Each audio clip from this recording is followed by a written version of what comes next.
Friends, કેમ છો? સુપાલી પટેલની રસોઈમાં તમારું બધાનું સ્વાગત છે. તો દિવાળી નજીક આવી રહી છે, તો ચાલો આપણે દિવાળીને લગતી એક રેસીપી તમારી જોડે શેર કરું છું. તો એના ઇન્ગ્રીડિયન્ટ જોઈ લઈએ. ફ્રેન્ડ્સ, હું ભાખરવડી બનાવવાની છું. તો એના માટે મેજરમેન્ટનો મોટો કપ આવે ને, એ કપ ભરીને ચણાનો લોટ લીધો છે. આવા 2 કપ લઈશું અને આ અડધો કપ ઘઉંનો લોટ છે. તમે તમારે જે રીતે બનાવી હોય ને એ રીતે તમારે લોટ લેવાનો. બરાબર, આવી રીતે હું 2 કપની બનાવીશ.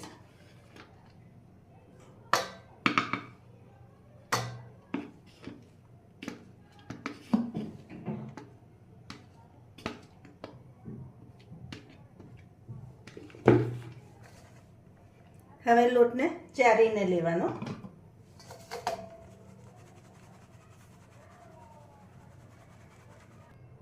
હવે ઘઉંના લોટને પણ ચારી લેવાનો.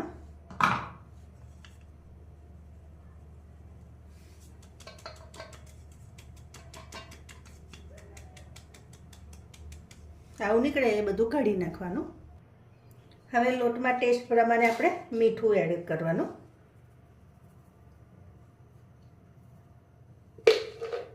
અને એની જોડે થોડીક હળદર હું એડ કરીશ. લોટનો કલર થોડોક પીળો આવે ને એની માટે 2 પીંચ જેટલો કર્યો છે. અને હવે થોડુંક મોણ એડ કરી દેવાનું. 1.5 ચમચી જેટલું મોણ એડ કર્યું છે. હવે લોટને બરાબર મિક્સ કરી લેવાનો.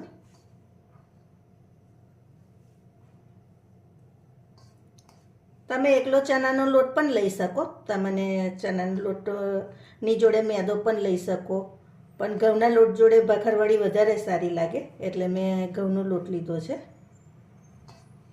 અને એકલા ચણા લોટની બનાવી હોય ને તો પણ ચાલે, ઓપ્શનલ છે. હવે આપણે થોડુંક થોડુંક પાણી એડ કરતા જઈને કઠણ લોટ બાંધવાનો.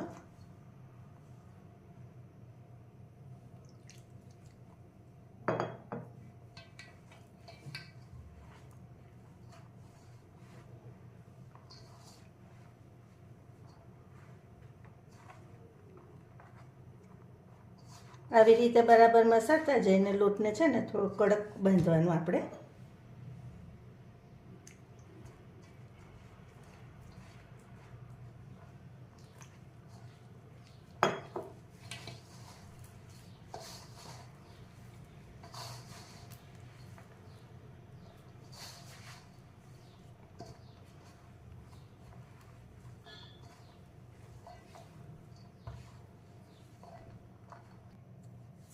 તો હવે આપણે તેલ ચોપડી અને થોડુંક લોટને ફરી મસળી લઈશું.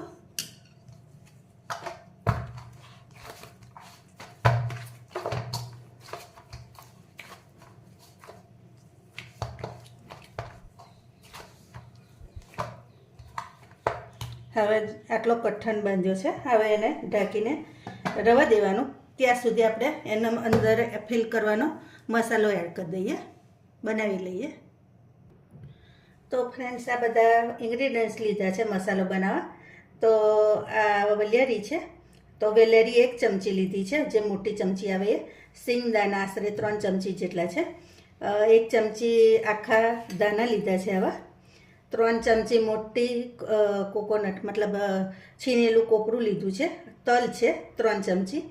આ ત્રણનું આ બધું માપ સરખું છે. અને આ બધું માપ આ બેનું માપ 1 ચમચી છે. પછી આ સૂંઠ છે એ અડધી ચમચી છે. અને આ કાળા મરી છે, તમારે તીખું જે રીતે જોઈએ ને એ રીતે. અને એમાં 6-7 લવિંગ નાખ્યા છે, એ છે. પહેલાં આપણે આને ગ્રાઇન્ડ કરી લેવાનું. તો પહેલાં આપણે આમાં સિંગદાણા એડ કરી દઈશું અને તલ એડ કરી દઈશું. પછી આ વલિયારી છે એની જોડે જ એડ કરી દેવાની. અને મરીવાળું અને આ આખા દાણી. આ પહેલાં બધું આપણે ક્રશ કરી લઈએ, પછી બીજું એડ કરીશું. તો જો ફ્રેન્ડ્સ, આપણે આવું દરદરું પીસવાનું છે. આવું એકદમ સ્મૂથ નહીં કરી દેવાનું. બરાબર. હવે એમાં આ કોપરું એડ કરી દેવાનું. અને સૂંઠનો પાવડર છે એ એડ કરી દેવાનું. સૂંઠનું તમને વધારે સૂંઠ ગમતી હોય મતલબ તીખાશ ટાઈપ તો તમે વધારે એડ કરી શકો. હવે આમાં જ હું થોડીક હળદર અડધી ચમચી જેવી, આટલી ચમચી હોય ને અડધી ચમચી લીધી છે, અને એની જોડે જ હું મરચું એડ કરી દઈશ.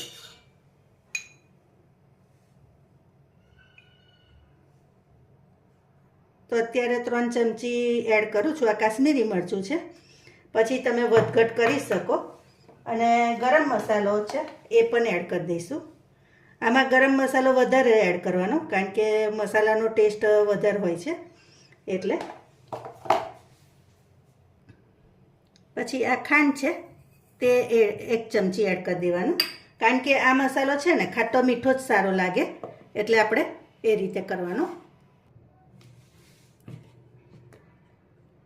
તો આપણો મસાલો રેડી છે.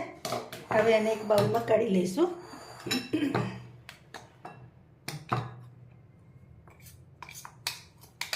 આ મસાલો વધે ને તો તમારે પરોઠામાં, શાકમાં આ મસાલો તમે એડ કરજો, શાક ટેસ્ટી ને સરસ થશે.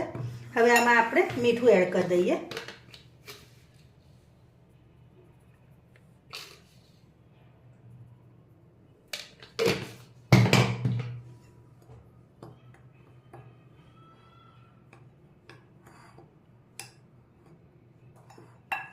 તો તૈયાર છે આપણો મસાલો. ભાખરવડી છે ને ગળચટ્ટી, ખાટો ટેસ્ટ, તીખો ટેસ્ટ અને મીઠો ત્રણેયનું સેમ ટેસ્ટ આવવો જોઈએ, એ રીતે આપણે રાખવાનું. તમે આમલીની ખટાશની જગ્યાએ થોડુંક અંદર લીંબુના ફૂલ એડ કરી શકો, તમારે કરવું હોય તો. પણ વધારે ટાઈમ રાખવી હોય ને તો લીંબુ એડ નહીં કરવાનું. લીંબુ છે મતલબ કોરી વસ્તુ બધી ચાલે, લીલી હોય ને જેવું કે મરચાં હોય એવું તેવું નહીં એડ કરવાનું.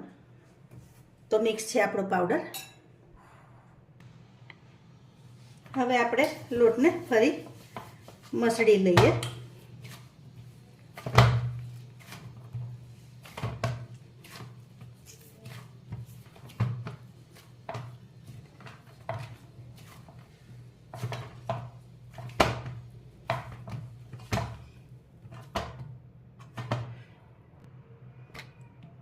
તો આપણે હવે એના થાળી પર થોડુંક તેલ ચોપડી દેવાનું અને આને વણી લેવાનું.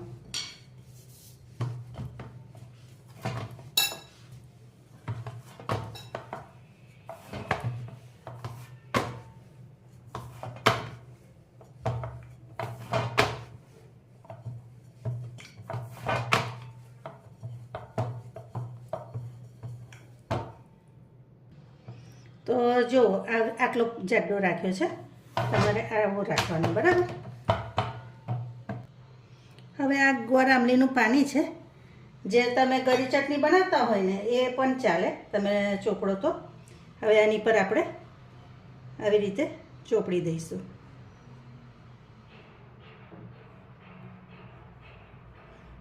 સ્પેશિયલ બનાવો ને તો થોડીક જાડી રાખજો, બરાબર, તો ખટાશ બરાબર એમાં આવી જાય એવી રીતે.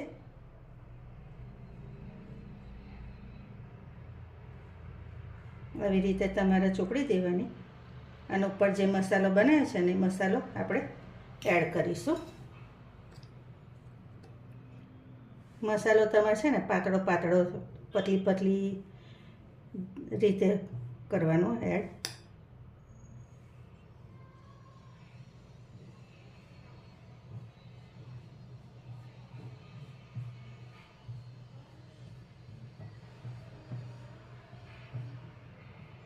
બહુ ધાર પર ન જવા દેતા, નહીં તો ધાર ચીપકે નહીં. અને આવી રીતે રોટલાને છે ને પતલો પતલો કરી લેવાનો.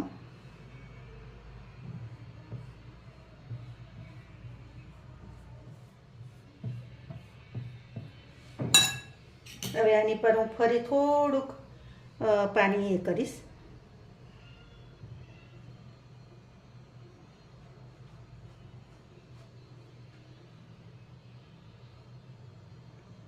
પાણી એટલે ગોળ આમલીનું જ પાણી છે, બરાબર.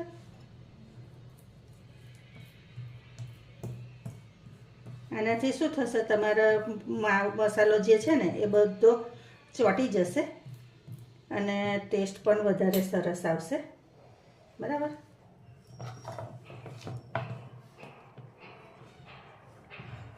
પછી આપણે આવી રીતે એના રોલ વાળવાનું. રોલ છે ને ટાઈટ વાળવાનું.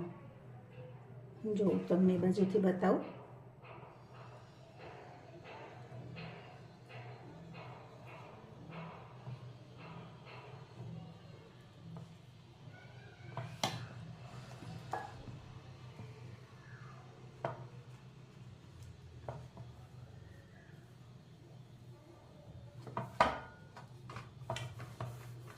અને આવી રીતે એને ફરી કરી લેવાનું. અને હું છે ને થોડો એવો ચપટો કરી દઈશ. હવે આપણે આને કટ કરી લેવાનું.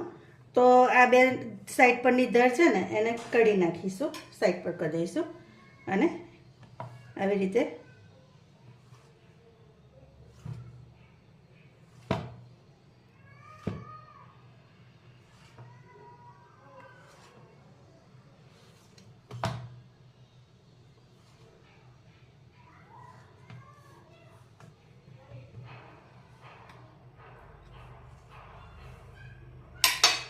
તો જો આવી રીતે ભાખરવડીને બધા શેપ આપી દેવાના.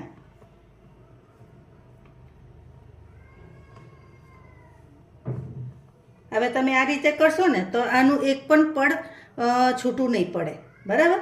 તમારે આવી રીતે બધી બનાવવાની.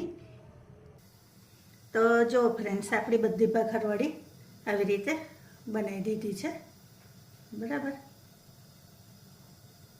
હવે આપણે એને તળી લઈએ. તો જો ફ્રેન્ડ્સ, આટલું તેલ થવું જોઈએ, બહુ ગરમ ના થવું જોઈએ. અને ગેસની ફ્લેમ મેં એકદમ મીડિયમ રાખી છે, મીડિયમથી ઓછી. અને આપણે હવે ભાખરવડીની અંદર એડ કરી દેવાની. કારણ કે આને ધીમા તાપે જેટલી તરો ને તો અંદરથી વધારે સોફ્ટ થાય અને પરફેક્ટ તરાય.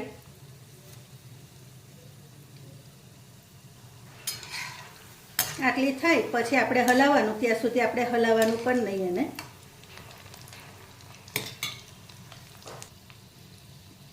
આ રેસીપી ફ્રેન્ડ હું પણ પહેલી વાર જ બનાવું છું, પણ પહેલી વારમાં બહુ જ સરસ થઈ એટલે વિડીયો તમારી જોડે શેર કરું છું.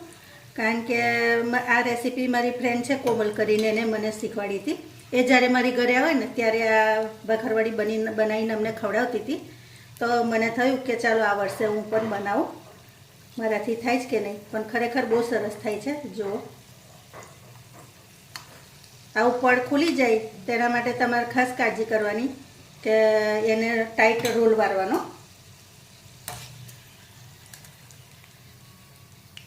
તો જો બે ભાખરવડીના પડ છૂટા પડી ગયા છે. હવે બીજા પણ તરી.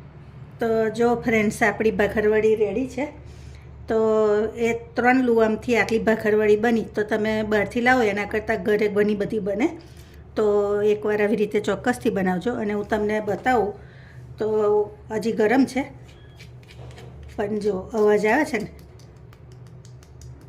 કડક સરસ થાય છે. અને મેં કહ્યું એમ કે પહેલી વાર બનાવીને તો પણ સરસ થાય. તો એકવાર આ રેસીપી ચોક્કસથી ટ્રાય કરજો. ચાલો, તો ફરી નવી રેસીપી સાથે ફરી મળીશું. Thank you.